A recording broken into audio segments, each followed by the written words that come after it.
नमस्कार, मैं हिमांशु कुमार, आप देख रहे हैं भारत लाइव। हमारे साथ हमारे साथी पत्रकार प्रिया हैं। जैसा कि पता है, बिहार चुनाव दहलीज पर है और लगातार जो तमाम पॉलिटिकल पार्टियां हैं, खास करके जो एनडीए गठबंधन और दूसरी तरफ महागठबंधन, ये जो है एक दूसरे पर सियासी दाव चल रहे हैं लगातार। जहां एनडीए राजद को यानी महागठबंधन को कह सकते हैं कि 15 साल के जंगल राज की याद दिला रहा है, वहीं जो महागठबंधन है वो लगातार तेजस्वी यादव एनडीए से सवालों की बौछार कर रहे हैं। और आज भी जो है उन्होंने 17 सवाल पूछे हैं और खासकर वो बेरोजगारी को लेकर के सरकार को घेरने की कोशिश कर रहे हैं। वो क्या है 17 सवाल, आपको बताएंगी हमारे साथी प्रिया। जी हाँ हिमांशु, उन्होंने 17 सवाल अपने फेसबुक अकाउंट से पोस्ट किया है और 17 सवाल करते हुए सीधा नीतीश कुमार पर हमला किया है।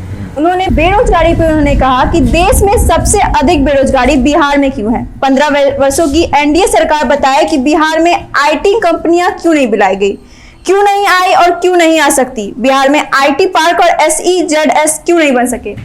ये रविशंकर प्रसाद, आपको पता ही होगा हिमांशु कि रविशंकर प्रसाद ने एक बार ट्वीट करते हुए कहा 6 साल पहले, जी हाँ, आईटी पार्क को लेकर उन्होंने कहा था कि पटना बिहार में अब आईटी पार्क बनेगा, जो कि अभी तक नहीं बना है।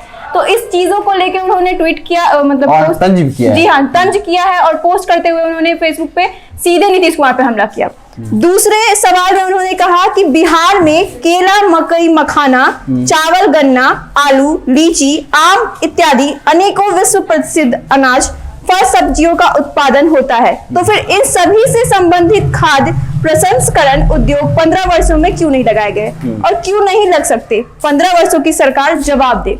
उन्होंने दूसरे सवाल में बिहार की कृषि पे गए। कहा जाता है कि बिहार एक कृषि प्रधान क्षेत्र है। तीसरे सवाल में उन्होंने कहा कि बिहार दूसरे प्रदेशों जैसे आंध्र प्रदेश से मछली खरीदता है। 15 वर्षों की सरकार बताए कि हम बिहार तमाम मछली उत्पादन संबंधित संस्थान होने के बावजूद यहाँ ऐसी व्यवस्था क्यों नहीं कर सकते। बिहार में मछली उत्पादन को बढ़ावा देकर यहाँ जिलावार मछली बाजार लगाकर मछुआरों की आमदनी और उत्पादन क्यों नहीं बढ़ा सकते। जी हाँ, उन्होंने एक तरह से वो मछली उत्पादन के बारे में सवाल है कि जब हम आंध्र प्रदेश से सप्लाई करते हैं तो यहाँ पे क्यों नहीं मछली उत्पादन किया जाए, यहाँ पे बाजार की व्यवस्था क्यों नहीं। जी बिल्कुल। चौथे सवाल में उन्होंने कहा कि 15 वर्षों की नीतीश सरकार बताए बिहार में इंडस्ट्री स्पेसिफिक क्लस्टर क्यों नहीं लगाए जा सकते। इंडस्ट्री स्पेसिफिक, इसकी चर्चा बहुत दिनों से चलती आ रही है कि बिहार एक मैन्युफैक्चर क्यों नहीं बन सकता, बिहार में कोई चीज बनता क्यों नहीं है, यहाँ फैक्ट्री क्यों नहीं लगती है। कहीं ना कहीं ये सवाल सही भी है। रोजगार क्यों इन्हीं चीजों की वजह से आएगा, पलायन इन्हीं चीजों की वजह से रुकेगा। 5वें सवाल में उन्होंने कहा 15 वर्षों की सरकार बताए बिहार में डेयरी प्रोडक्ट्स यानी दुग्ध उत्पादन संबंधी बड़े उद्योग क्यों नहीं लगाए जा सकते। बिहार का दूध, घी, मक्खन, चीज, पनीर, खोया इत्यादि दूसरे प्रदेशों और देशों में क्यों नहीं भेजा जा सकता। 6ठे सवाल में उन्होंने कहा कि 15 वर्षों की सरकार बताए उन्होंने बुनकर उद्योग, लघु उद्योग और हथकरघा उद्योग के लिए क्या किया। बड़े पैमानों पर इन उद्योगों को बढ़ावा क्यों नहीं दिया जा रहा। मुजफ्फरपुर, भागलपुर, ये सब के बारे में तो आपने सुना ही होगा। भागलपुर एक बड़े स्केल पे वहाँ सिल्क का प्रोडक्शन होता है। भागलपुरी सिल्क का नाम तो आपने सुना ही होगा। इन सब के बावजूद अभी भी वहाँ इतने बड़े स्तर पे फैक्ट्री नहीं लगी है, जो फैक्ट्री जरूरी है रोजगार के लिए। 7वें सवाल में उन्होंने कहा बिहार में पर्यटन की असीम संभावनाएं हैं। 15 वर्षों की सरकार बताए उन्होंने बिहार को अब तक पर्यटन केंद्र के रूप में विकसित क्यों नहीं किया। आगे के जो सवाल हैं वो तो हिमांशु आपको बताएंगे, लेकिन पर्यटन को लेकर के और जो भी तमाम चीजें अभी तक आई हैं उन सब में कहीं ना कहीं एक मुद्दा साफ है, रोजगार कहाँ है। उनका सवाल बस यही है।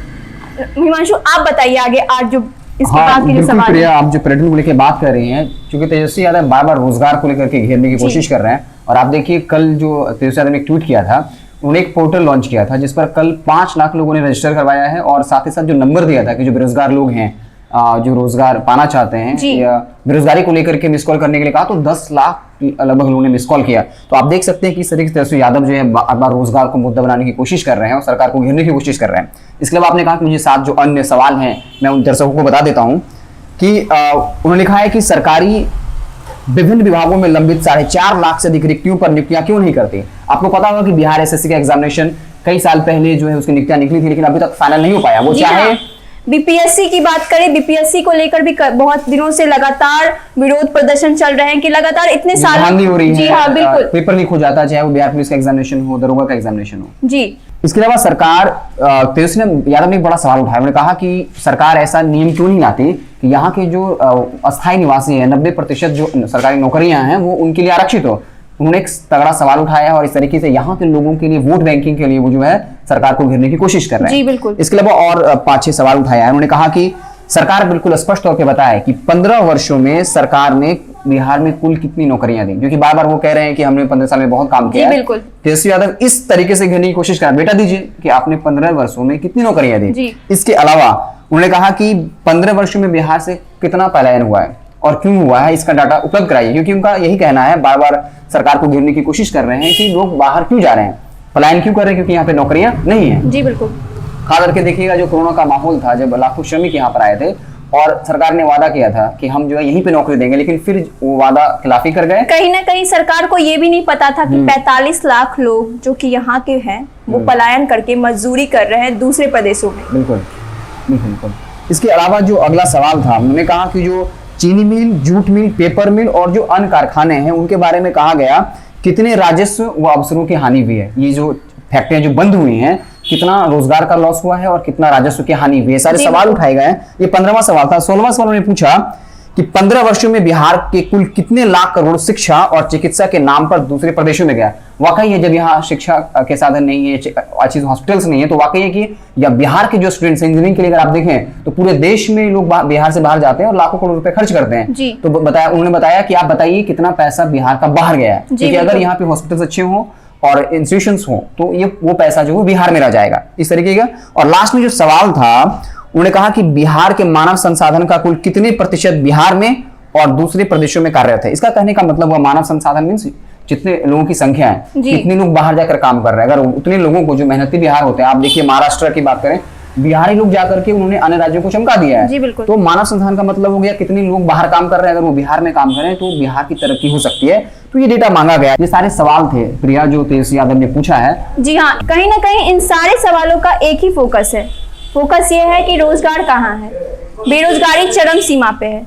कहीं ना कहीं चाहे वो मैन्युफैक्चरिंग की बात हो, चाहे वो पलायन की बात हो, चाहे वो मत्स्य केंद्र की बात हो, चाहे वो दुग्ध केंद्र की बात हो, सभी चीजों की एक ही बेस है, वो है रोजगार। इन सब चीजों पे रोजगार ही मिलेगा, जो कि हमारे बिहार के में रह रहे लोगों के लिए ही लाभकारी होगा। कहीं ना कहीं यहाँ रह रहे लोगों को बाहर नहीं जाना होगा। कहीं ना कहीं दूसरे प्रदेशों में जाकर जो कठिनाइयों का उन्हें सामना करना पड़ता है, उन्हें अपने घर वालों से दूर रहना पड़ता है, चाहे वो शिक्षा का केंद्र ही क्यों ना हो, हर चीज के लिए हमें बाहर क्यों जाना चाहिए, हम यहाँ क्यों नहीं कर सकते हैं।